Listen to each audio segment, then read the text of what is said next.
नमस्कार, ANB news देख रहे हैं आप। मैं हूं आपके साथ पल्लवी राजपूत और हमारे खास कार्यक्रम मुद्दा में आप सभी का स्वागत है।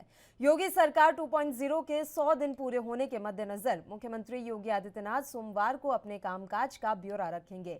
मुख्यमंत्री 3 महीने के लिए मुफ्त राशन देने की योजना आगे बढ़ाने का ऐलान करेंगे। प्रधानमंत्री नरेंद्र मोदी के जरिए यूपी की जनता को बुंदेलखंड एक्सप्रेस वे का तोहफा इसी महीने मिलने जा रहा है। यही नहीं, प्रधानमंत्री वाराणसी में योगी सरकार के 100 दिन होने पर एक समारोह में शिरकत करेंगे। साथ ही हजारों करोड़ रुपए के विकास परियोजनाओं को भी लॉन्च करेंगे। मुख्यमंत्री द्वारा नगर विकास को दिए गए 100 दिन के लक्ष्य के अधिकतर काम तय समय सीमा से पहले ही पूरे हो चुके हैं। विभाग को दिए गए 24 काम में से 22 काम पूरे हो चुके हैं, जबकि 14 शहरों में इलेक्ट्रिक बसों की संख्या दोगुना करने और सिटी बस सेवा के लिए मोबाइल ऐप तैयार करने का काम अभी अधूरा है। हालांकि विभाग का कहना है कि बचे 2 कार्यों के 70% से अधिक काम पूरे हो चुके हैं। रोजगार प्लेसमेंट मेले के आयोजन, लक्ष्य से अधिक प्राथमिक, माध्यमिक से लेकर उच्च व्यावसायिक और प्राविधिक शिक्षा के लिए तय किए गए अधिकांश लक्ष्य पूरे कर लिए गए हैं, तो वहीं कुछ लक्ष्य ऐसे हैं जो पूरे होने के करीब हैं। वर्तमान सत्र 2022-23 में परिषदीय स्कूलों में 2 करोड़ बच्चों का ये नामांकन का लक्ष्य था। इसके सापेक्ष लगभग 1 करोड़ 88 लाख बच्चों का नामांकन हो चुका है। माध्यमिक विद्यालयों में सभी विद्यार्थियों की वेबसाइट, ईमेल आईडी बनाए जाने और राजकीय विद्यालयों में बायोमेट्रिक हाजिरी शुरू करने का कार्य लगभग पूरा हो चुका है। ऐसे कई काम हैं जो पूरे हुए हैं और कुछ अंतिम चरण में हैं।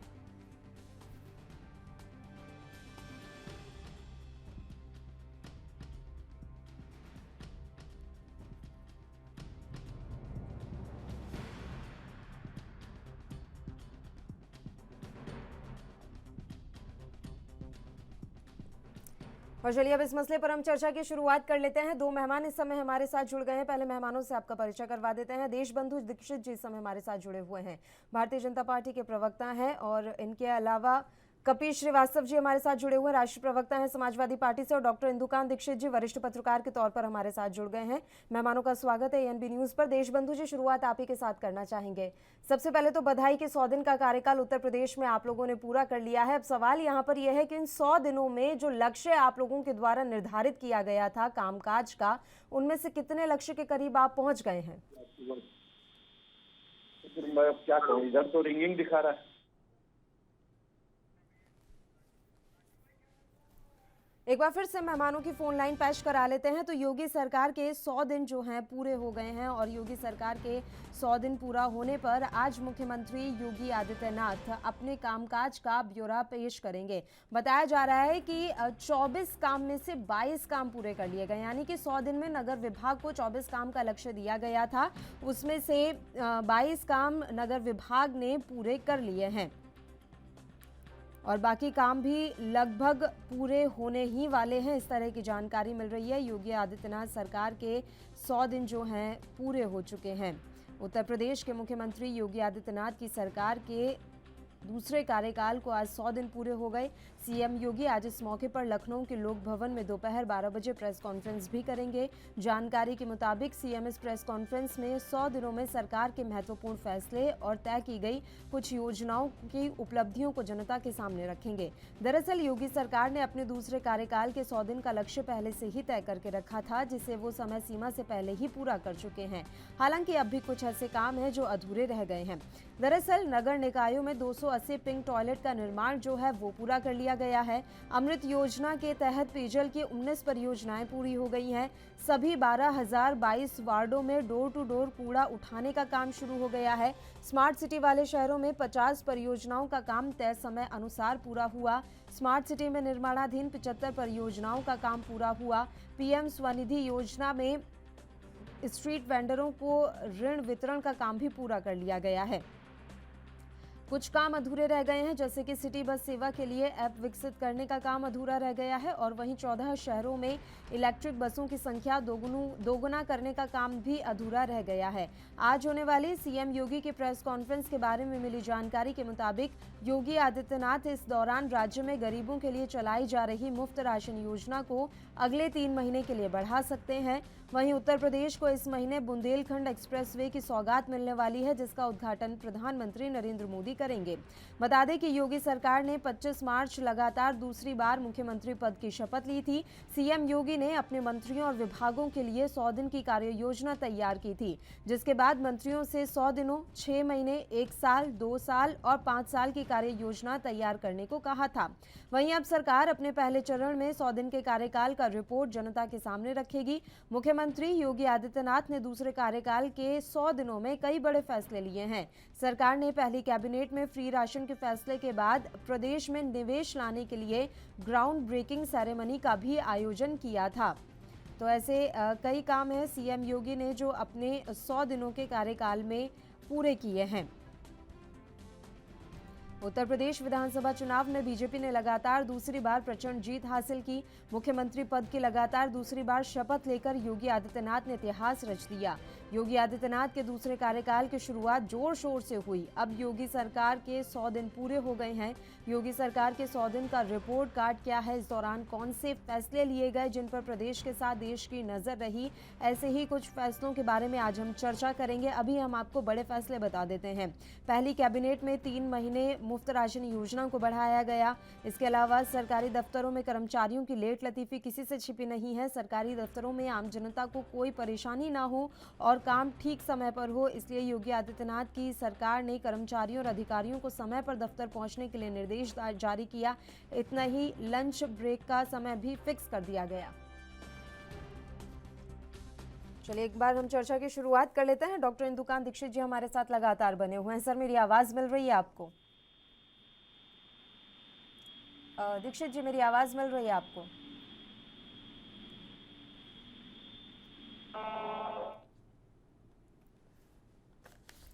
एक बार फिर से मेहमानों की फोन लाइन पैच करवा लेते हैं। तो माफिया पर नकेल कसने का काम भी किया गया है। योगी सरकार के 100 दिन पूरे हो गए। इस दौरान यूपी पुलिस माफिया को कंट्रोल करने के लिए बड़ा ऑपरेशन चला रही है। 100 दिन में पुलिस ने 525 एनकाउंटर किए हैं, 1034 बदमाश गिरफ्तार किए गए हैं और मुठभेड़ में 425 बदमाश जख्मी हुए हैं।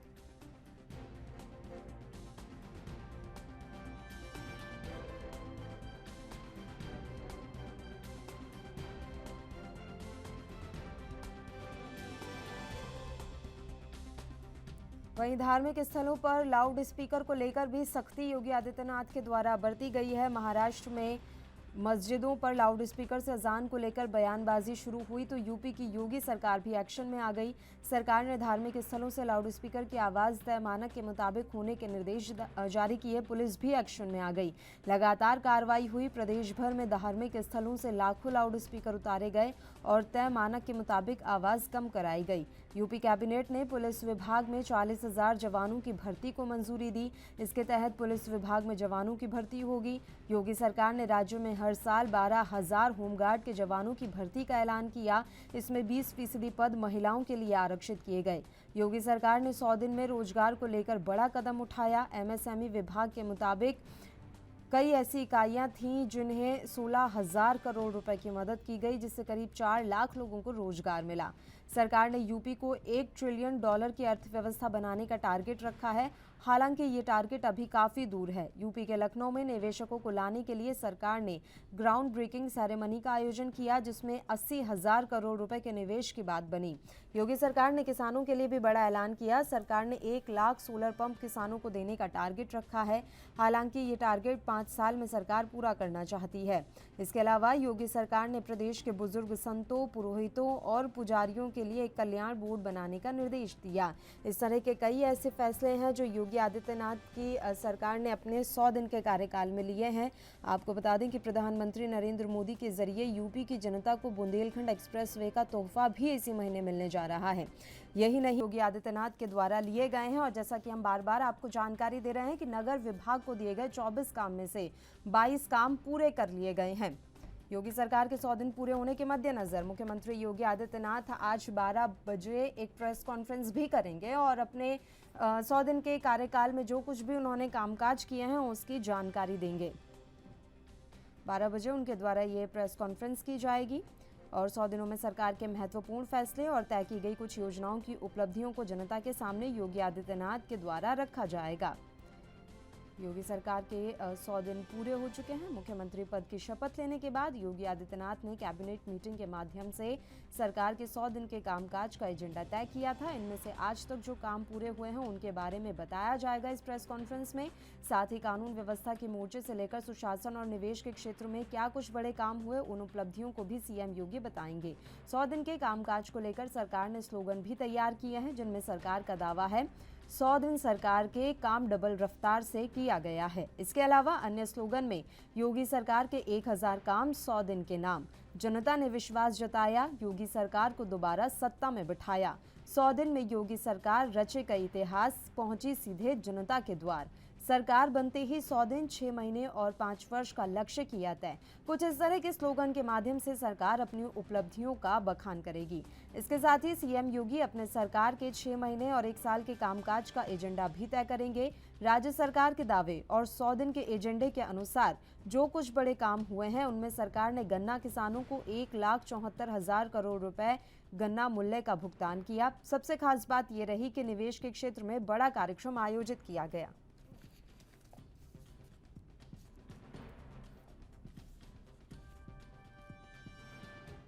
और चलिए इस मसले पर अब हम चर्चा की शुरुआत कर लेते हैं। 3 मेहमान इस समय हमारे साथ जुड़ गए हैं। एक बार फिर से हम मेहमानों से आपका परिचय करवा देते हैं। देशबंधु दीक्षित जी हमारे साथ जुड़े हुए हैं, भारतीय जनता पार्टी के प्रवक्ता। कपिल श्रीवास्तव जी राष्ट्रीय प्रवक्ता हैं समाजवादी पार्टी के। और डॉक्टर इंदुकांत दीक्षित जी वरिष्ठ पत्रकार के तौर पर हमारे साथ जुड़े हुए हैं। तीनों ही मेहमानों का स्वागत है ANB न्यूज़ पर। देशबंधु जी, शुरुआत आप ही के साथ करना चाहेंगे। सबसे पहले तो मैं बधाई देना चाहूंगी, 100 दिन का कार्यकाल आप लोगों ने पूरा किया है। अब जानकारी हम आपसे ही चाहेंगे कि इन 100 दिनों में योगी आदित्यनाथ सरकार की ऐसी कौन सी बड़ी उपलब्धियां रही हैं जिनको लेकर आज सीएम खुद प्रेस कॉन्फ्रेंस करने वाले हैं। आपको मेरी आवाज मिल रही है? जी जी मिल रही है, मिल रही है। हाँ, मिल रही है सर, बताइए, आपको मेरा सवाल सुनाई दिया? आप पुनः अपना एक बार। जी, आपके सभी दर्शकों को नमस्कार। एक बार अपना प्रश्न दोहरा दें पल्लवी जी। देशबंधु जी, मैं आपसे कहना चाह रही हूं कि एक तो बधाई आपको, 100 दिन का कार्यकाल योगी सरकार ने पूरा किया है। उसके अलावा मैं आपसे जानकारी चाह रही हूं कि इन 100 दिनों में ऐसी कौन सी बड़ी उपलब्धियां रही हैं योगी सरकार की जिनको लेकर आज खुद योगी आदित्यनाथ प्रेस कॉन्फ्रेंस करेंगे और लोगों के सामने रखेंगे अपनी उपलब्धियों को। नहीं, बहुत बहुत धन्यवाद पल्लवी जी।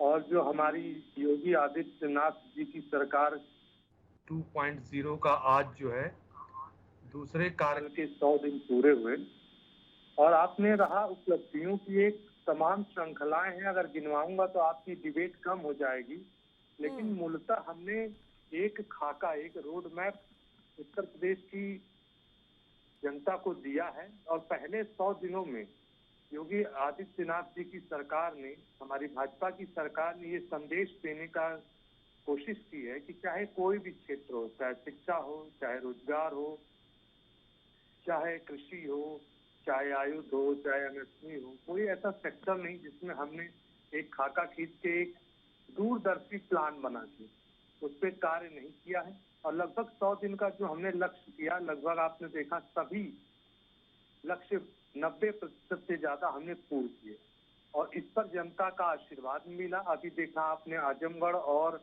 रामपुर के उपचुनाव में, जहां पर हम पिछली बार हार गए थे, वहां भी जनता जनार्दन ने हमें अपना आशीर्वाद देके और हमारे 100 दिन के कार्यकाल और उपलब्धियों पर अपना आशीर्वाद देकर मुहर लगाई। और जहां तक बात करती हैं उपलब्धियां गिनाने की, तो चाहे कोई भी क्षेत्र हो, हमने जो 100 दिन के लक्ष्य किए उसको परिपूर्ण किया और जनता का विश्वास जीता कि आने वाली जो 5 साल की सरकार हमारी रहेगी वो जनता के लिए है, गरीबों के दुख दर्द के लिए है, किसानों के लिए है, युवाओं के लिए है, वृद्धों के लिए है, महिलाओं के लिए है, सभी के विकास के लिए उत्तर प्रदेश को उत्तम प्रदेश बनाने का जो लक्ष्य है, मुख्यमंत्री का हमारा सपना है, उस पर हम बहुत तीव्र गति से आगे बढ़ेंगे। और निस्संदेह ये योगी आदित्यनाथ की 2.0 सरकार, जैसे हमने 5 साल योगी आदित्यनाथ जी की सरकार के सफलतापूर्वक सभी लक्ष्यों को पूर्ण किया, उसी तरह दूसरे कार्यकाल में भी हम अपने सभी लक्ष्यों को पूर्ण करके जनता जनार्दन का आशीर्वाद मिलेगा। कपीश जी, क्या वाकई में जो अभी उपचुनाव हुए थे वो इस बात की तस्दीक करते हैं कि योगी सरकार के दूसरे कार्यकाल से उत्तर प्रदेश की जनता पूरी तरह से खुश है? क्योंकि आपका तो गढ़ भी आपके हाथ से फिसल गया, तो इसके क्या मायने निकाले जाएं? देखिए, बहुत स्पष्ट सी चीज है कि हमने भारतीय जनता पार्टी से उपचुनाव लड़ा ही नहीं। हमने अच्छा। तो शासन और प्रशासन से ये चुनाव लड़ा। आपने देखा होगा, न्यूज में भी, पब्लिक डोमेन में पूरी वीडियोस चली हैं। हम्म। गांव गांव को जो है वो एक वर्ग विशेष के रोक दिया गया, उनको वोट के पोलराइजेशन नहीं करने दिया गया।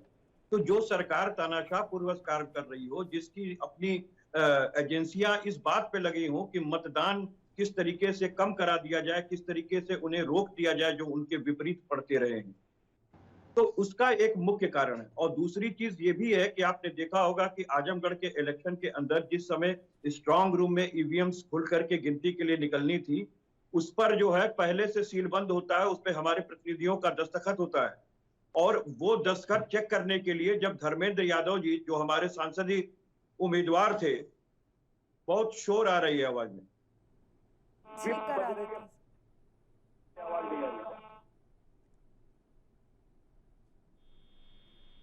कबीर जी, आपको मुझे अब मिल रही है आपकी आवाज। जी, तो मैं ये कह रहा हूँ कि जहाँ पर स्ट्रांग रूम के अंदर हमारा अगर सांसद के हमारे उम्मीदवार चाहते थे कि उनको सील दिखाई जाए, जी। प्रशासन ने रोका, उनको आंदोलन करना पड़ा, बावजूद उसके उनके सामने स्ट्रांग रूम की सील कहीं तोड़ी गई। तो ये आखिर क्या कारण था? आपने देखा होगा कि विधानसभा के इलेक्शन के अंदर जब काशी परिक्षेत्र के अंदर अंतिम वो चल रहा था, तो एक दिन ठीक पहले 3 ट्रक ईवीएम पकड़ी गई थी बदलते हुए, जिसको इन्होंने कहा था कि प्रशिक्षण के लिए ले जा रहे थे। अरे, चुनाव आयोग का ये नियम है कि इलेक्शन होने के 15 दिन पूर्व ही हर तरह का प्रशिक्षण दे दिया जाता है, जिसमें काउंटिंग भी होती है। तो ये सरकार ने सारे संवैधानिक पिलर हिला दिए हैं। संविधान के अंदर जितने संवैधानिक संस्थाएं हैं सब परतंत्र हो चुकी हैं, और जिस तरीके से तानाशाही पूर्वक रामपुर इलेक्शन के अंदर और आजमगढ़ के इलेक्शन के अंदर लोगों को उसके जनमत से दूर किया गया है, ये लोकतंत्र की हत्या है जो भारतीय जनता पार्टी ने किया है। ये तो इनके आपकी सीटें विधानसभा चुनाव में क्यों बढ़ने दी गई? एक बात बताएं सर, ये मुझे बहुत अजीब सी लगती है बातें जब कह दिया जाता है कि चुनावों में धांधली हो गई इसलिए हम हार गए। तो इस बार विधानसभा चुनावों में जो आपकी सीटें बढ़ी हैं वो क्यों बढ़ने दी गई? ना बढ़ने देते। अगर इसी तरीके से धांधली से देश में चुनाव हो रहे हैं तो विपक्ष का तो नामो निशान ही नहीं रह जाता ना। ये आपकी सीटें बढ़ने देने का कोई रीजन तो होना चाहिए फिर।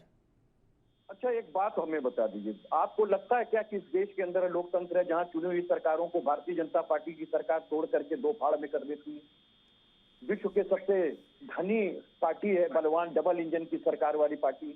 आपके सामने महाराष्ट्र उदाहरण है, आपके सामने मध्य प्रदेश उदाहरण है। जहां ये नहीं बन पाते हैं वहां फिर बाद में तोड़ के बना लेते हैं। ये तो आपके सामने है, जहां इनके 2 विधानसभा के मेंबर्स होते हैं वहां पर ये सत्ता में आ जाते हैं। तो इस तरीके की चीजें भारतीय जनता पार्टी की, आपको क्या पब्लिक डोमेन में चीजें नहीं दिखाई थी? क्या उस समय जब पुलिस लाठी पटक रही थी आजमगढ़ के अंदर और रामपुर के अंदर, जब लोगों को मतदान के लिए नहीं निकलने दे रही थी, तो क्या आपने नहीं दिखाया था क्या न्यूज? क्या आपने वो आंदोलन नहीं दिखाया था जब स्ट्रांग रूम का ताला खुलना था, जो विधिक अधिकार था धर्मेंद्र जी का, उनको वंचित किया गया? उस समय क्या आप लोग कहाँ थे? और अजीब सी दास्तान है ये, जो 3 ट्रक ईवीएम पकड़ी गई, जहां 20 लाख ईवीएम पूरे भारत में मिसिंग हो और आज तक उसकी जवाबदेही तय नहीं की गई हो, जहां लोकतंत्र ईवीएम के माध्यम से तय होता, वहां 20 लाख ईवीएम बरामद नहीं कर पाए। आप बतावें ना, जनमत लूटा जा रहा है कि नहीं लूटा जा रहा है? छत्तीसगढ़ के अंदर इलेक्शन में आपने देखा कि ईवीएम जो है वो होटल से पकड़ी गई थी। आपने पश्चिम बंगाल के अंदर देखा कि भारतीय जनता पार्टी के विधायक के गाड़ी से ईवीएम बरामद हुई थी। क्या हुआ उसका? और क्या कर रहा है चुनाव आयोग? किसके साथ है? क्यों मिला हुआ है? आपको नहीं दिखाई दे रहा तानाशाही है कि नहीं है? जहां लोकतांत्रिक सरकारें चल रही हैं 1.5 साल 2 साल 3 साल से, वहां तोड़ करके गिरा दिया जा रहा है। ये क्या खेल चल रहा है? और महाराष्ट्र के अंदर उस समय क्या खेल चल रहा था जब 12 बजे रात में जो है वो शपथ ग्रहण कराया जा रहा था? तो वो भी देश की जनता ने देखा। उत्तरांचल के अंदर जब कांग्रेस लीडेड सरकार चल रही थी और उसको गिराया गया, उस समय जो है हाई कोर्ट ने बचाया था। उस समय देखा था कि नहीं कि लोकतंत्र की धज्जियां भाजपा ने कैसे उड़ाई। तो ये लोकतंत्र का चुनाव हमने भाजपा से नहीं लड़ा, ये इनकी कार्यकुशलता से नहीं लड़ा गया, ये योगी सरकार की पॉजिटिविटी नहीं थी। जो डबल इंजन की सरकार चल रही थी उसका कारण ये हुआ कि ये 57 सीटें विधानसभा में हारे थे। लेकिन ये तो तय करना इनका काम है कि चोरी कहां करेंगे। चोर डिसाइड करता है कि उसको कहाँ कहाँ चोरी करनी है, कहाँ नहीं करनी है और अच्छा। कितनी प्रतिशत में करनी है। अगर आप 2 लाख से ज्यादा मत पा रहे हैं और इन्होंने सिर्फ 50,000 ही ईवीएम ऐसे बदले जिसमें मत परिवर्तन हो रहा है, तो आप जीत कराएंगे। तो ये सीधी सी बात है, लोकतंत्र को ये धोखा दे रहे हैं। 20 लाख ईवीएम पूरे देश में मिसिंग है, इनसे पूछिए कब बरामद करेंगे। डॉक्टर इंदुकांत दीक्षित जी, 100 दिन का कार्यकाल योगी सरकार का पूरा हो गया है। किस तरीके से देख रहे हैं आप इन 100 दिनों के कार्यकाल को? और मैं कपीश जी की बातों पर भी आपसे जरूर प्रतिक्रिया चाहूंगी। उनके हिसाब से अब लोकतंत्र बचा नहीं है इस देश में, वाकई में चुनावों में सिर्फ धांधली होती है और संवैधानिक जो तरीके हैं उनकी धज्जियां उड़ाई जा रही हैं। पल्लवी जी, देखिए, राजनीति में आरोप प्रत्यारोप विपक्ष और सत्ता पक्ष में चलता रहता है, लेकिन तरह की बातें कपीश जी कह रहे हैं कि बिल्कुल चारों तरफ अंधेरा है और इस अंधेरे में अब कहीं भी कहीं कोई उम्मीद की किरण नहीं है। 3 लाख ईवीएम की मशीनें बता रहे हैं, उसका हिसाब किताब नहीं मिल रहा है। छोटी छोटी बातों पे आप देखिए, विपक्ष तमाम एनजीओ सुप्रीम कोर्ट के दरवाजे पे आपको हर दिन खड़े मिलेंगे। इतने बड़े भ्रष्टाचार के अगर मामले हैं तो सुप्रीम कोर्ट में लोग क्यों नहीं गए? आपको याद होगा कि जब पिछले चुनाव हुए थे तो तमाम पार्टियों ने, विपक्षी पार्टियों ने आरोप लगाया कि ईवीएम से सारे के सारे गड़बड़ी की जा रही है।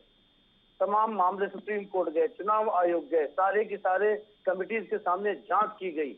अरविंद केजरीवाल की पार्टी ने तो कहा था कि हम सब प्रूफ कर दिए हैं और हम सारा प्रूफ लेकर के बैठे हैं। तो खुद IITN भी हैं, आप जानती हैं। और जब मामला आया सामने चुनाव आयोग के तो सारा प्रूफ फेल हो गया। और आप ये देखें कि अगर ये गड़बड़ी होती तो दिल्ली में 70 सीट में 67 सीट, पंजाब में किसी को उम्मीद नहीं थी कि इतनी लैंडस्लाइड विक्ट्री होगी। इन्हीं कांग्रेस को विपक्ष में बाहर कर करके वो सत्ता में आ गए। वहां ईवीएम का क्या हुआ, वहां चुनाव आयोग का क्या हुआ? पश्चिम बंगाल में आप देखिए, प्रधानमंत्री और होम मिनिस्टर तमाम लोग बिल्कुल उन्होंने दिन रात लगाए थे, महीनों वहां लगे हुए थे, फिर वहां क्यों नहीं जीत गए? तो ये हमारा ये मानना है कि राजनीति में जिसको सत्ता नहीं मिलती है, जो सत्ता से थोड़ी मार्जिन से बाहर हो जाता है, अपनी गड़बड़ियां नहीं नजर आती हैं। आप देखें, आजमगढ़ में, रामपुर में अखिलेश यादव जी को चुनाव प्रचार करने से किसने रोका था? आप जो अपनी कमी है वो नजर नहीं आती है। जैसे अभी महाराष्ट्र का केस देखिए, उद्धव ठाकरे जी को अपनी कमी नजर कब आई? जब उनकी सत्ता जाने लगी और सुप्रीम कोर्ट में भागे भागे गए कि हमारा सरकार गिराई जा रही है, जिसका उल्लेख भी इशारों में कपीश जी कर रहे हैं। लेकिन जब सुप्रीम कोर्ट ने उनको एंटी डिफेक्शन लॉ का मिसयूज करने का मौका नहीं दिया और कहा कि राजभवन में जो कहा गया है कि कल अपना आप राजभवन के सदन के पटल पे बहुमत साबित करो, तब क्या हुआ? जैसे सुप्रीम कोर्ट में उनके जितने भी बिसाते थी वो उड़ गई, तो उन्होंने 15 मिनट के अंदर रिजाइन कर। चलिए एक बार फिर से अपने मुद्दे का हम रुख कर लेते हैं। डॉक्टर इंदुकांत दीक्षित जी, आपका ही मैं रुख करूंगी, अब आप अपनी बात जारी रखिए सर। देखिए, आपको याद होगा कि बसपा और सपा ने मिलकर के उत्तर प्रदेश में चुनाव लड़ा था 2019 के 19 लोकसभा का चुनाव 2017 में तो कांग्रेस के साथ था और उसके बाद जब लोकसभा की बारी आई 2019 के तो उसमें मिलकर लड़े चुनाव। आज आप खाली आजमगढ़ की सीट को देख लीजिए। आजमगढ़ की सीट में जो बसपा के कैंडिडेट हैं उन्होंने 2,66,000 वोट लिए, गुड्डू जमाली। अगर कोई संपर्क होता, अगर वहां पे कैंपेनिंग, आप देखिए कमियां देखिए, समाजवादी पार्टी के मुखिया वहां पे चुनाव प्रचार के लिए नहीं गए, शायद अपना घर मान लिया इसलिए, या फिर पारिवारिक मामला कुछ हो सकता है। वो रामपुर में भी नहीं गए क्योंकि आपको मालूम है कि तलखी चल रही थी वहां आजम खान से, या वहां भी कॉन्फिडेंस था ज्यादा। और जिस पार्टी से आपने समन्वय पहले किया था, थोड़ा सा समन्वय कर लेते तो 2,66,000 वोट लिया गुड्डू जमाली ने। और सारा का सारा आप जानते हैं कि गुड्डू जमाली को मैक्सिमम जो माइनॉरिटी वोट्स है वो मिल गए होंगे। अब इस चीज को आप स्ट्रेटेजिकली जब डील नहीं कर पाते हैं तब आप चुनाव आयोग पे, कोर्ट पे, सत्ताधारी पार्टी पे, हम मानते हैं कि कोई दूध का धुला नहीं है भारत की राजनीति में, लोकतंत्र में कुछ कमियां हर जगह रहती हैं और होंगी भी पक्के तौर पे। किसी को भी आंख मूंद कर आप क्लीन चिट नहीं दे सकते हैं, नहीं तो कोर्ट कचहरी लोग दौड़ के नहीं जाते। लेकिन आप एक जवाब देना चाहता हूँ पल्लवी, सरेआम एक तरफ से आप एक सिरे से खारिज कर दे हर चीज, ऐसा लगता है कि लोकतंत्र ही नहीं है देश में।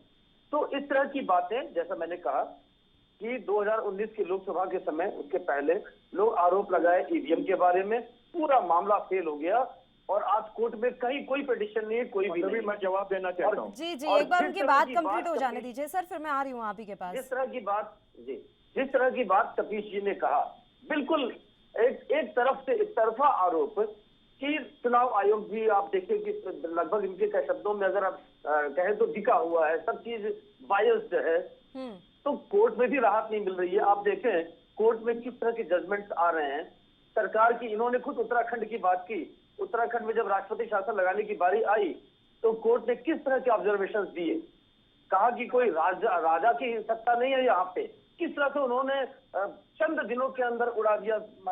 उसके बाद से आप देखेंगे कि केंद्र सरकार बिल्कुल शैटर्ड होगी, शॉक्ड होगी। दीक्षित जी, उसके बाद जरा ये बता देंगे निर्णय क्या राष्ट्रपति शासन डबल इंजन की सरकार चल रही थी, इन्होंने पिलर खिलाए हैं।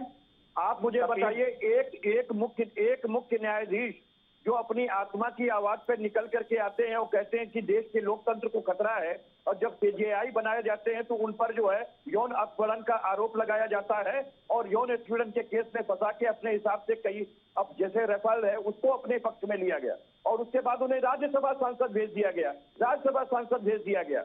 मुझे आप ये बताइए, क्या ये देश की जनता को आप क्या गुमराह कर देंगे दीक्षित जी? और मैं दूसरी चीज पूछना चाहता हूँ कि जिस समय आप उत्तराखंड की सरकार की बात कर रहे हैं, उस समय किसकी सरकार थी? उस समय पारदर्शिता था, उस समय सर्वोच्च न्यायालय अपना हिसाब से काम कर रहा था, सारी संवैधानिक संस्थाएं काम कर रही थी। और जिस समय ये आरोप लगा रहे थे, ये कहते थे कि उस समय कांग्रेस की सरकार ईवीएम हैक करती है, बाकायदा नरसिम्हा राव जो इनके राष्ट्रीय उपाध्यक्ष हैं, उन्होंने पूरी किताब बनाई थी, अपनी लिखी थी, जिसको कि लाल कृष्ण आडवाणी जी ने रिलीज किया था। उस समय क्या था?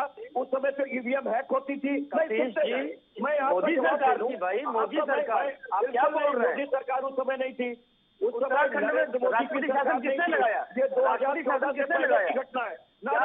ये 2014 से पहले की घटना है। और मैं आपको तीसरी चीज कह दूं, आप पहले राष्ट्रपति शासन बोलिए, राष्ट्रपति शासन किसने लगाया था उत्तराखंड में? राष्ट्रपति शासन किसने लगाया था? कहाँ लगाया था? अभी तो बात लगाने की चल रही थी कि वहाँ के सरकार को डिस्टर्ब किया जाएगा। उसी समय उत्तराखंड की सरकार पे जो है केंद्र में किसकी सरकार थी? केंद्र में किसकी सरकार थी? यूपीए की सरकार थी। ये 2013 से पहले की घटना है। आप पहले कंफर्म हो जाए, राजनीति छोड़ दूंगा अगर ये बात गलत हो जाएगी। पहले आप सर्च कर लें दीक्षित जी, बिना जानकारी के मत बैठिएगा। और मैं दूसरी चीज आपको एक बात कहना चाहता हूँ, दूसरी बात सुन लीजिए। ईवीएम हैक करने के लिए ईवीएम के अंदर खोल करके ही किया जा सकता है, उसमें चिप लगा के किया जा सकता है। चुनाव आयोग ने खुला चैलेंज दिया था ना, चुनाव आयोग ने तो ओपन चैलेंज रखा था कपीश जी, उस समय कोई क्यों नहीं आया? एक बात बताए ना, चुनाव आयोग ने ओपन चैलेंज रखा था या नहीं रखा था कपीश जी? चुनाव आयोग ने ओपन चैलेंज रखा था कि नहीं रखा था कपीश जी? कितने लोग आए चुनौती स्वीकार करके? आप ये इकट्ठा बोलते जाएंगे और आपको लगेगा कि हर कोई आपकी बात सुनता रहेगा, तो आप गलत हैं सरासर। आपके पास जवाब इस बात का नहीं है कि जब चुनाव आयोग ने बोला था कि आइए और ईवीएम हैक करके दिखाइए, तब कोई क्यों नहीं आया? 21 अप्रैल 2016 और राष्ट्रपति शासन का आरोप लगा रहे हैं। ये बात की घटना, इससे पहले ये घटना घटी थी, मैं उसकी जिक्र कर रहा हूँ।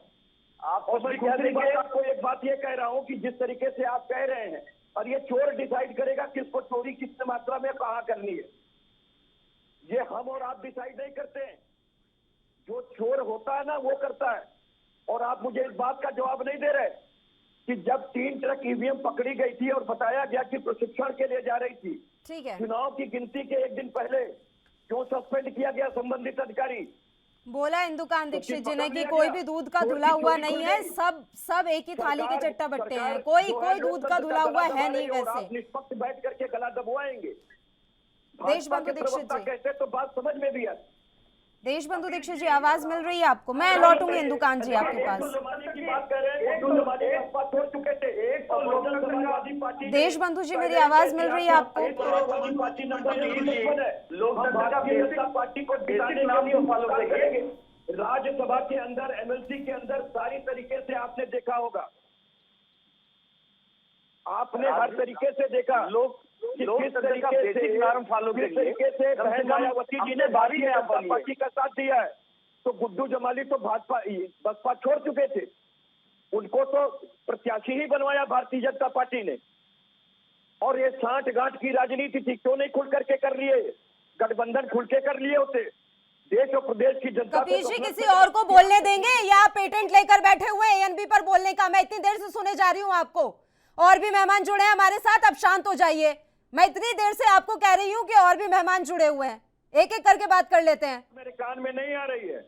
आपके कान में क्या आ रही है, नहीं आ रही है, उससे मेरा कोई लेना देना नहीं है। जब मैं कह रही हूँ कि बाकी मेहमान भी जुड़े हुए हैं तो पेशेंटली उनको भी सुनिए। यहाँ अकेले बोलने के लिए नहीं बिठाया मैंने आपको, एक एक करके बात करेंगे। देशबंधु जी आवाज मिल रही है? शांत हो जाइए कपीश जी प्लीज। देशबंधु जी आवाज पहुंच रही है आप तक? हाँ मैं सुन रहा हूँ, आपको मेरी आवाज मिल रही है? जी अब मिल रही है। बताइए दीक्षित साहब, आप सिर्फ धांधली करके चुनाव लड़ते हैं और उसके बाद ये सोचते हैं कि हमने 2 उपचुनाव जीत लिए, यानी कि हमारी नीतियों से जनता प्रसन्न है। 100 दिन का कामकाज का ब्यौरा आप पेश करेंगे, लेकिन विपक्ष तमाम कामों को अभी से नकार रहा है। देखिए पल्लवी जी, मैंने धैर्यपूर्वक सुना। अब हमारे समाजवादी मित्र की मानसिक विक्षिप्तता आ रही है, वो आवाज आ रही है, दोहरी आवाज आ रही है। मुझे भी समय दीजिए, मैं भी अपनी बात पूरी कर लूं। जहाँ ये जीतते हैं, अभी आपने कहा पंजाब में ये जीते, क्लीन स्वीप किए, वहाँ ईवीएम सही था। तो दिल्ली में हम हारे, हमने हार स्वीकार किया, क्लीन स्वीप किया, 67 सीटें ये जीते। पश्चिम बंगाल में अथक प्रयास करने पर लाखों भाजपा कार्यकर्ता शहीद हो गए और ये जीते, तब ईवीएम सही था। अब इनकी मानसिक विक्षिप्तता का परिचय इसी बात से है, जहां ये जीत जाते हैं वहां ईवीएम सही होता है और जहां ये हार जाते हैं वहां ठीकरा का येन केन प्रकारेण दोषारोपण करते हैं। देखिए हार तो स्वीकार करे, आखिर ये क्यों नहीं बता रहे कि आप फिर बीच में बोले कपीश जी, आप फिर बीच में बोले कपीश जी, वो इतनी देर से शांति से बैठकर सुन रहे थे। ये क्यों नहीं कह रहे? आपकी ये हरकतों की वजह से ही आपकी ये दुर्गति हो रही है। पकड़ी गई थी तो आप ईवीएम बदल रहे थे, वो क्या कर रहे थे आप? ट्विटर के अंदर से बैठ के बात करते हैं। आप मुझे ये बता दीजिए ना शुक्ला जी कि जो 3 ट्रक ईवीएम बदली जा रही थी वो क्या हो रहा था? वो जनमत आप लूट रहे थे कि नहीं लूट रहे थे? उस पर कोई जवाब है कि नहीं है आपके पास? पहले आपको जिताती है तो वहाँ का ईवीएम सही है। तब भाई मैं पूछ रहा हूँ, आप ईवीएम बदल रहे थे जब, और 3 ट्रक ईवीएम पकड़ी गई, आप उसके बारे में बताइए। वो 3 ट्रक ईवीएम क्या हो रही थी? आप जनमत लूट रहे थे कि नहीं? ये आपकी मानसिक विक्षिप्तता है कि जिसका जवाब सत्ता के पास नहीं है। मुझे आप बताइए ना, 3 ट्रक ईवीएम जो बनारस में बदल रहे थे वो क्या था? जब आप जनमत लूट रहे थे, आप रंगे हाथ गिरफ्तार किए गए, 2014 रंगे हाथ गिरफ्तार हो गए। तीनों पूरी तरीके से आपकी ट्रकें पकड़ ली गई, आप उस पर जवाब नहीं दे पा रहे, देश को खुलासा नहीं कर पा रहे। ये जो जनसंवाद की राजनीति है ना, सारी एजेंसी राज के हाथ में है, बावजूद उसके आपके पास जवाब नहीं है। बता दूं, ये बंधु भाई केवल इतने का जवाब दे दीजिए कि बनारस में 3 ट्रक ईवीएम पकड़ी गई थी कि नहीं? अच्छे मनोचिकित्सक से इलाज अरे 3 ट्रक ईवीएम आपकी पकड़ी गई थी कि नहीं? डूब जाती कमरे। आप ये बताइए कि 3 ट्रक ईवीएम पकड़ी गई थी कि नहीं? सारे असफल क्यों आखिर इस पर जवाब देने से बचना चाहते हैं आप? चाहे वो मुझको आप सिर्फ ये बता दें कि 3 ट्रक ईवीएम जो आप घोषणा कर रहे थे वो कहेंगे कि नहीं कहेंगे? पल्लवी जी जवाब दिलवाइए। आप चुप रहेंगे तो मैं उनसे जवाब लूं? आप ही बोल रहे हैं बीच में इतनी बार, तो आप तब से बोले जा रहे हैं सर, जब से शुरू हुआ है शो सिर्फ आप ही बोले जा रहे हैं कपीश जी। आप थोड़ा चुप हो जाइए ताकि बाकी मेहमानों से भी मैं जवाब ले सकूं। 5 लाख से जीते तो आप ठीक है दीक्षित जी अब शांत हो जाइए कपीश जी प्लीज। तब चिप सही थी। देशबंधु जी वो आपसे लगातार एक सवाल कर रहे हैं कि ये 3 ट्रक जो ईवीएम पकड़ी गई थी वो कहाँ गई। दीक्षित साहब बात सुन लीजिए, उसके बाद बोल लीजिएगा। ये बेमतलब में यहाँ पर बहस करने के लिए नहीं बिठाया है किसी को, तरीके से बात कर सकते हैं तो प्लीज कीजिए। करने के बाद ये जनमत के लुटेरे हैं, ये जनमत के लुटेरे हैं, ये सीधा प्रश्न का जवाब नहीं दे सकते। ईवीएम जो है खराब हो गए, सारी चीजें खराब हो गई। 3 ट्रक ईवीएम बनारस में जो पकड़ी गई थी उसका क्या हुआ? उसमें क्या कार्रवाई किया? आप सफाई देंगे? भारतीय जनता पार्टी बताएगी कि वो 3 ट्रक ईवीएम जो एक दिन पहले काउंटिंग के पकड़ा गया बदलते हुए रंगे हाथ 3 ट्रक ईवीएम पकड़े गए थे। भ्रष्टाचार की सरकार, वंशवाद, क्षेत्रवाद। देखिए अब ये नहीं बताएंगे, सरकार इनकी चल रही है डबल इंजन की 6 वर्षों से उत्तर प्रदेश में। नहले पे दहला है दोनों, एक साथ बोलना शुरू कर देंगे तो चुप नहीं होंगे। एक से बढ़कर एक है, तू डाल डाल मैं पात पात। ठीक है दीक्षित इंदुकांत जी शांत हो जाइए, शांत हो जाइए। देशबंधु जी शांत हो जाइए, देशबंधु जी शांत हो जाइए। देशबंधु दीक्षित जी चुप हो जाइए, देशबंधु दीक्षित जी शांत हो जाइए। आप चुप हो जाइए सर, मुझे आपकी आवाज डाउन करानी पड़ेगी, प्लीज चुप हो जाइए। एक एक करके बात करेंगे, मर्यादा भंग करने के लिए नहीं यहाँ पर हमने बहस शुरू की थी। बोले जाएंगे छोटे बच्चों की तरह जिद पकड़कर। डॉक्टर इंदुकांत दीक्षित जी, 100 दिन के कार्यकाल के बारे में हम बात कर रहे थे और ये बात निकल के कहां पहुंच गई। अब बात घूम फिर के ईवीएम पर आकर अटक गई है, लेकिन सवाल अभी भी वही बरकरार है कि विपक्ष को जब इतनी सारी समस्याएं हैं तो हर कोई सुप्रीम कोर्ट जा रहा है, तो इन्हें किसने रोका जाने से? मैं भैया नतमस्तक हूँ, इनको अच्छे मनोचिकित्सक से सरकार के हर गलत काम के लिए आप लिटिगेशन चाहती है? यही लोकतंत्र है क्या? सरकार के हर गलत काम के लिए लिटिगेशन चाहती है? उत्तरदायी नहीं होती है क्या अच्छे काम करने के लिए? 2004 से 14 तक वहाँ लूट खसोट में जो शामिल है। 20 लाख ईवीएम मिसिंग है, इसका केस मध्य प्रदेश के हाईकोर्ट में चल रहा है। आप दोनों शांत हो जाइए, नहीं तो आप फोन लाइन डिस्कनेक्ट करवानी पड़ेगी, क्योंकि ये इस बदतमीजी के साथ तो मैं आप लोगों को यहाँ चर्चा में बिठा नहीं सकती कि आपको किसी और की सुननी नहीं है। एक छोटे से ब्रेक के लिए पहले यहाँ पर रुक लेते हैं, जल्द हाजिर होंगे।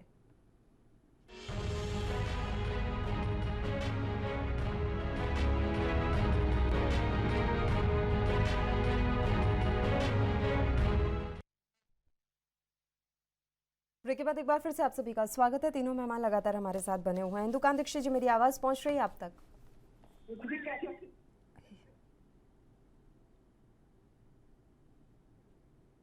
इंदुकांत जी, आपको मेरी आवाज मिल रही है? डॉक्टर इंदुकांत दीक्षित जी, मेरी आवाज पहुंच रही है आप तक? जी डॉक्टर इंदुकांत दीक्षित जी, मैं जानना चाह रही थी सर कि जब इतनी परेशानियां हैं, लोकतंत्र पूरी तरीके से खतरे में आ चुका है, तो अब तो वक्त है तमाम विपक्षी दलों को इकट्ठा होकर सुप्रीम कोर्ट का रुख कर लेना चाहिए। अब तो छोटे छोटे मसले सुप्रीम कोर्ट में पहुंच जाते हैं, तो अब तो संविधान ही खतरे में आ गया, लोकतंत्र ही नहीं बचा देश में। मैं पल्लवी जी, अगर कपीश जी अनुमति देंगे तो एक 2-3 चीजें स्पष्ट करना चाहूंगा। कपिल जी ने आरोप लगाया हमारे पे और देशबंधु जी पे कि बिना तैयारी के, बिना जानकारी के बोल रहे हैं, लेकिन दुख की बात है कि कपिल जी बिना तैयारी के कुछ भी बकवास किए जा रहे थे। मैं बकवास शब्द का जानबूझ के उपयोग इसलिए कर रहा हूँ क्योंकि हमारी बातचीत के बीच में जिस लोकतंत्र के हनन की बात वो कर रहे हैं, उसी लोकतंत्र के अधिकारों का हनन करते हुए उन्होंने सारी बातें मनमाना बोली। मैं आपको फैक्ट बताऊं पहले। उन्होंने कहा पहले आप फैक्ट चेक करिए। 27 मार्च 2016 को उत्तराखंड में केंद्र की भाजपा सरकार ने राष्ट्रपति शासन लगाया और हरीश रावत को सत्ता से बाहर किया। और 21 अप्रैल को जस्टिस, बहुत ध्यान रखना चाहिए, चीफ जस्टिस वहां के थे उत्तराखंड हाई कोर्ट के, के.एम. जोसेफ साहब की बेंच ने उस मामले को 21 अप्रैल को उड़ा दिया। और ऐतिहासिक रूप से उस जजमेंट के समय दौरान, बहस के दौरान उन्होंने जो टिप्पणियां की थी कि कोई राजाज्ञा नहीं है, कोई राजा का ऑर्डर नहीं है, और इस चीज के मामले को लेकर के पूरे देश में बहुत सारी बहस हुई। और वास्तव में उस समय की जो मोदी सरकार 1 थी, जिसको अभी वो नकार रहे थे कि नहीं नहीं हम पहले की बात कर रहे हैं, गफलत पैदा कर रहे थे, इसको लेकर के बड़ी शर्मिंदगी उठानी पड़ी क्योंकि ऑर्डर बहुत स्केदिंग था, बहुत ही खतरनाक टिप्पणियां थी। और ये माना जाता है कि इसी कारण जब सुप्रीम कोर्ट में एलिवेट करने की बारी आई, हम कपिल जी को याद दिलाना चाहते हैं, तो के.एम. जोसेफ के साथ 3 जजेस का रिकमेंडेशन आया। तो उसको केंद्र सरकार ने, चूंकि इस बात से, उनकी टिप्पणियों से इतनी दुखी थी सरकार, ऐसा माना जाता है कि उन्होंने उसको रोक के रखा। फिर बाद में दोबारा जब रिमाइंडर गया तब उसको नोटिफाई किया गया और उसमें भी के.एम. जोसेफ के साथ जो दूसरे जज थे उनको पहले कर दिया गया, उनका नाम नंबर 2-3 कर दिया गया। इसके कारण के.एम. जोसेफ के भारत के चीफ जस्टिस बनने की भी जो संभावना थी वो खत्म हो गई। अब वो चीफ जस्टिस बनने की उनकी अपॉर्चुनिटी नहीं रहेगी। तो ये बात, पहले तो फैक्ट मैं करेक्ट करना चाहता हूँ। अब आते हैं उनकी बातों पे, तर्कों पर। देखिए, मेरा सीधा सा ये कहना है कि आप सच को सच देखिए। सत्ता में आने के समाजवादी पार्टी के पास पूरे मौके थे, लेकिन समाजवादी पार्टी ने उत्तर प्रदेश में उस मौके को गंवा दिया। मैंने खुद उस दौरान कई बार बात किया माननीय अखिलेश यादव जी से और तमाम नेताओं से, और बातों से ये क्लियर था, माहौल था पूरा कि इस बार वो सत्ता में आ सकते हैं, लेकिन कई चीजों को लेकर के उनके अंदर एक जो अति आत्मविश्वास आ गया मैं कहता हूं, और कई चीजों को लेकर जैसे उन्होंने जनता के बीच में जाके कहा कि ये भ्रष्ट है, चाहे इसके खिलाफ कितने केसेस हैं, हम इसी को टिकट देंगे। उनको ये लगने लगा कि अति आत्मविश्वास में कि सत्ता मेरे हाथ में आ रही है और उसके कारण ही वो सत्ता लूज कर दे। और जहां तक आपने कहा कि उपलब्धियां क्या है योगी सरकार की, मैं ये कहना चाहता हूं देशबंधु जी को कि देखिए, निश्चित तौर पे सबसे बड़ी उपलब्धि योगी सरकार के 100 दिन की है कानून और व्यवस्था।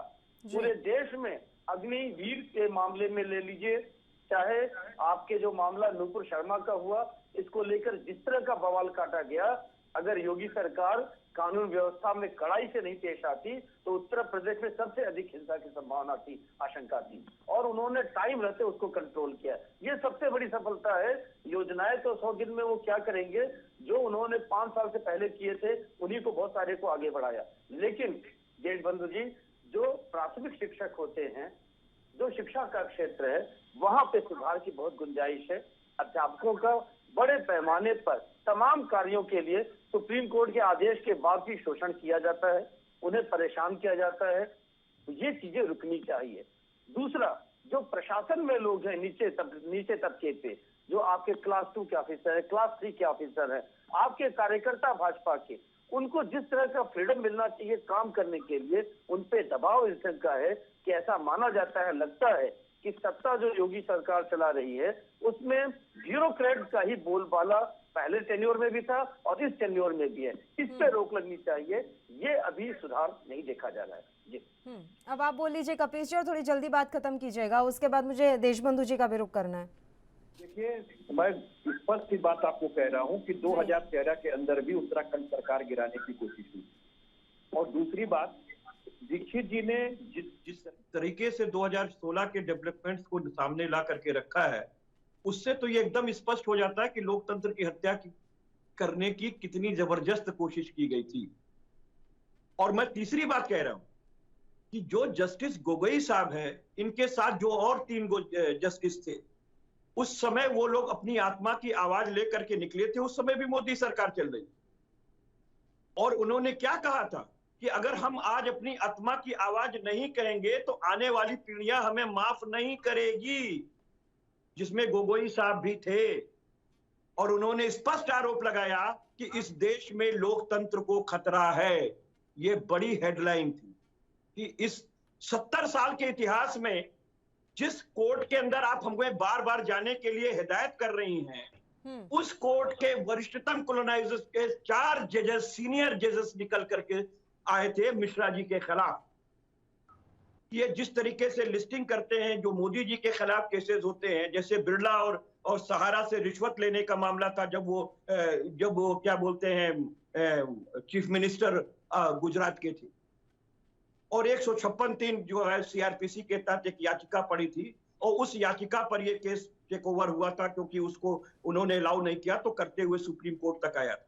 तो उन्होंने कहा क्योंकि वो प्रधानमंत्री के पद पर हैं और जो प्राथमिक साक्ष्य हैं वो इतने मजबूत नहीं है, तो उनको जब कुर्सी से चले जाएंगे तब लाया जा सकता है। जबकि इंडिया का ये कानून है कि राजा हो या रंक हो, अगर किसी पर कानून जो है एक तरीके से लागू होते। इसी तरीके से तमाम मसले हम कह सकते हैं कि उनको लिस्टिंग की जाती थी अरुण मिश्रा जी के समय में, और वो चंद्रचूड़ जी के या इस तरीके के बेंचेस में जो कि आपस में रिश्तेदार थे उन पे चली जाती थी। और इसी बात को लेकर के वो आए थे, जो जस्टिस लोया की हत्या हुई थी उस भी मामले को उन्होंने शामिल किया, और उसके अंदर उन्होंने कहा था कि लोकतंत्र को खतरा है। और बाद में गोगोई साहब आगे चल करके मुख्य न्यायाधीश बनाए गए, और उसके बाद का मैंने आपको चीज जिक्र किया। जिस तरीके से पेगासस के अंदर कार्रवाई हुई है, पेगासस लगाए गए हैं वकीलों के ऊपर भी, न्यायमूर्तियों के ऊपर भी, सब पर सरकार ने तो माना कि पेगासस की वो क्लाइंट है पेगासस, और कई बार वो नहीं होने दिया, संसद तक नहीं चलने दी, कोई रिजल्ट नहीं आया। मैं तो उन चीजों का जिक्र कर रहा हूं, कपिल श्रीवास्तव नहीं कह रहे हैं केवल कि लोकतंत्र को खतरा है। सुप्रीम कोर्ट के 4 कॉलोनाइजम के वरिष्ठ जजेस ने आकर के अपनी आत्मा की आवाज कही थी और चलिए। उसी में से एक जज आकर के सीजेआई बने थे, क्योंकि वो सीनियर थे और उससे पहले अन्य 3 रिटायर हो गए। जब देश के तो हालात क्या इतने कपिल बुरे कह रहे हैं हैं लोग तो तंत्र अब को खतरा विपक्षी है? दलों को जिस एकजुट समय होकर मोदी अपनी सरकार थी, जिम्मेदारी उसी समझ समय लेनी तो ये बात चाहिए चल और रही थी। जनता तक पहुंचाइए। केंद्र सरकार हो या राज्य सरकार हो, उनकी नीतियां लोगों को भी तो पता चले कि चल क्या रहा है आखिर, ताकि आने वाले समय में जब वापस से चुनाव हो, देश में आम चुनावों का मौसम हो, तो भारतीय जनता पार्टी की वापसी ना हो। ये सुनिश्चित करना विपक्ष का काम रह गया है। अब देखने वाली बात रहेगी कि आप लोग कितना इकट्ठा हो पाते हैं। फिलहाल आप तीनों ही मेहमानों का शुक्रिया, चर्चा करने के लिए आप हमारे साथ जुड़े, आपने अपना वक्त हमें दिया। और इसी के साथ मुद्दा में भी फिलहाल के लिए इतना ही। मुझे दीजिए इजाजत। देश और प्रदेश के तमाम ताज़ा खबरों के लिए आप बने रहिए हमारे साथ। नमस्कार।